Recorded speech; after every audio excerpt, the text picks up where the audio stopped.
My name is Gerdo Aquino, and I am the co-CEO of SWA, and very delighted to participate in the Design Dekko Musings. As our cities densify and issues of mobility and housing, air quality become issues, I think we need more open space. I think open space is the answer. And it's not that we've forgotten about creating these quality open spaces in our cities. It's more about the fact that we have reimagined what these open spaces can be. Yes, large, open, green spaces with shade trees are wonderful. And oftentimes they are large and you can do many things. But reimagining open spaces in our cities means that perhaps we need a smaller, more compact footprint. Maybe an open space could be as small as half a hectare or a quarter of a hectare or an eighth of a hectare. Within these smaller spaces, you can look at a more of a distribution strategy where all of these smaller spaces work together to create access for everyone. You can have an open space literally within 5 meters or 10 meters of where you live, and that's key for creating open spaces within dense urban areas. We need all of it, the large, the medium, the small, and even the micro. Again, collectively, all of these spaces allow us to connect with nature, with each other, and more importantly, creates the kind of environment that I think we all desire to live in. Vertical growth of urban spaces is one solution. I also think that you can reimagine what vertical growth is, that like a tree, it can be vertical, but then it could move horizontally. That you can create layers of open space within the city, ground level, 10 stories above, 20 stories above. You can create horizontal connections to mountains, to other natural areas that people want to use for recreation or gathering or activities. It's not about a course correction. I don't think we're doing anything wrong. I think we just have to be a little bit more specific about what we're doing. For example, if we create vertical growth, are we also thinking about the environment?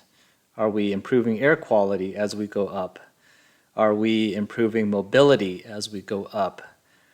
I think if we could address the issues related to vertical growth and think about the environment and the benefits for people and for nature, then I think we're heading in the right direction. But if we're not addressing those pressing issues and you're just purely looking at vertical growth, concrete slabs, steel, outdoor terraces, it's not enough. I think for this next century, it'll be critical for us to embrace the resources that we currently have so that we can have a sustainable future and live within these really wonderful, great cities we have around the world. You know, I feel to be an activist is to be many things. I think to be a design activist means that a person is very passionate about shaping the landscape, shaping the environment in which we live and play and work, and to have a voice. I think socially we all interact in these open spaces that we create, whether it's a sidewalk or a small park or a large park. I think we all want to believe that design can matter, that design can be the catalyst of change for the better, to improve quality of life. You can be active in talking about design in forums, in speaking about it. You can be a landscape architect, an architect, and engage in design directly in terms of shaping spaces. But I do think we need more voices in design, and not just voices that begin in college or graduate school. I'm talking about voices that are thinking about design at an early age, when you're 10 years old, do you know what design is?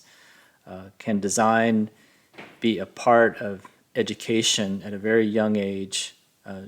In the same way math and the languages, English is being taught, I think we can start to maybe integrate a design agenda in education in early development. And I think that would be key. And I think design, will go a long way over the next century in terms of helping benefit our cities to think more deeply about the issues that we face. The creation of public spaces in our cities, they don't come easy. A lot of cities around the world are strapped with very meager budgets, no capital to make any improvements. Communities want open spaces, but we're all left with the question of who will pay for it and where is the land. I think the land is right in front of us. It's not the kind of land that you might see very easily.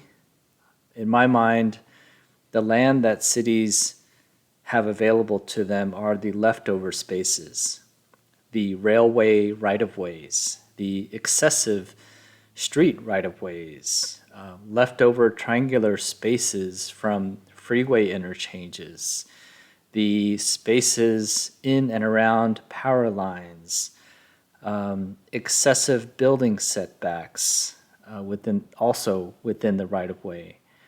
I think if cities could identify these kind of leftover spaces throughout the city, usually associated with infrastructure, and reclaim them and create a system of linked green open spaces, that would be a great starting point. And it's already happening in cities around the world.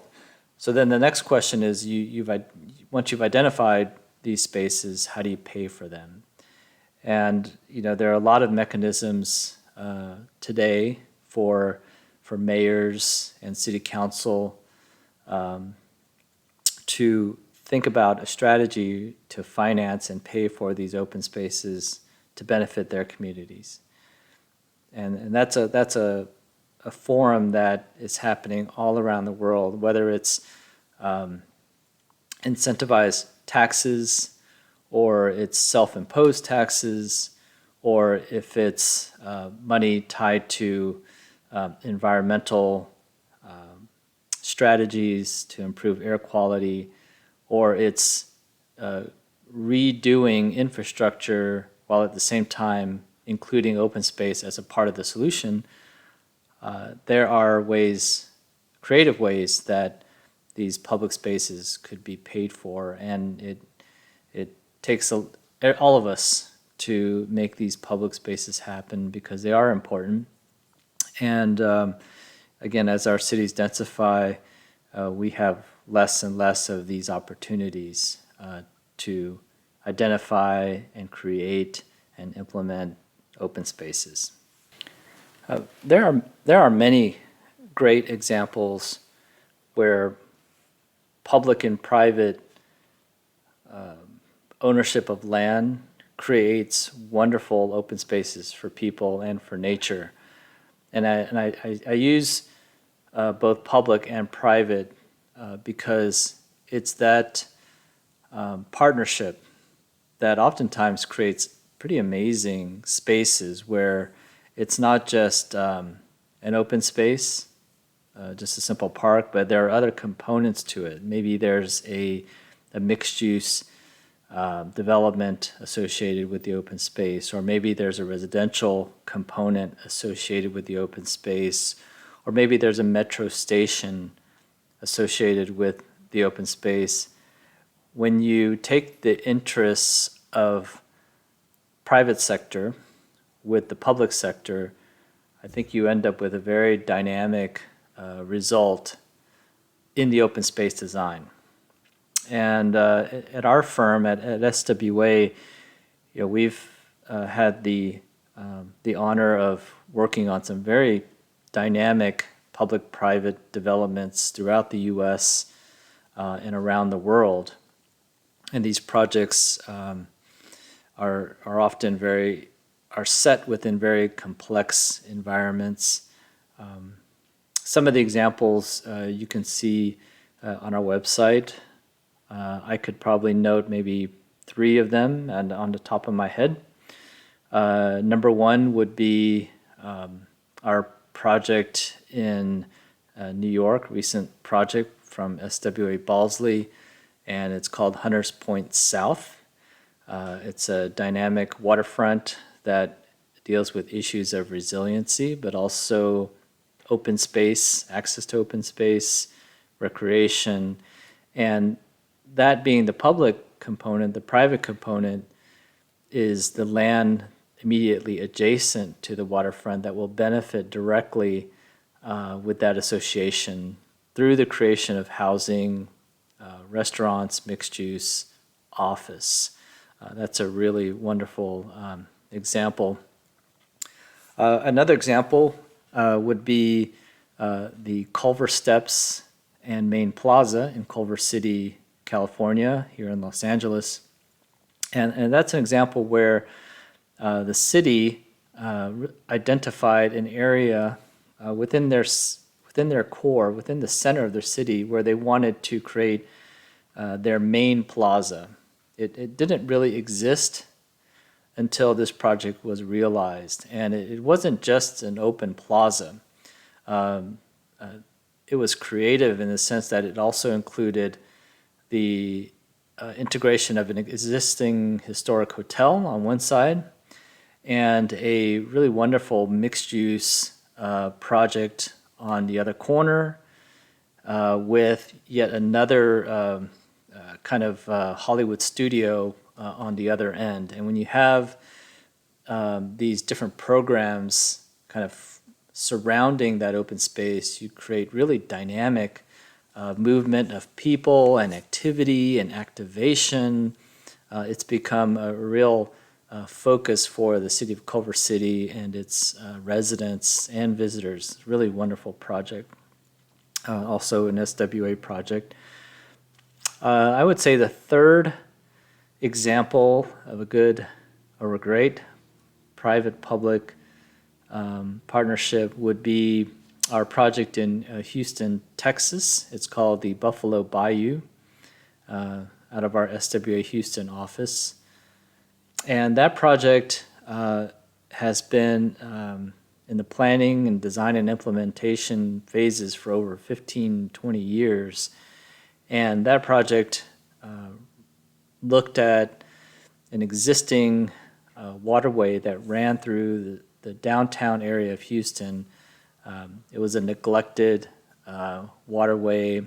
It was not a place people would visit.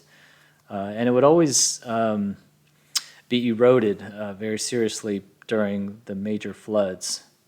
And it was underneath freeways. And so it had a lot going against it. But the city and the private sector saw opportunity there. And with SWA Houston office, reimagined what that area could be. They turned what was a neglected waterway into the most exciting part of downtown Houston, where the waterway is now an amenity. There are regional bike trails there. There are weekday and weekend activities. A lot of housing is kind of sprouted up along the edges. Walkways and bridges that connect one side to the other.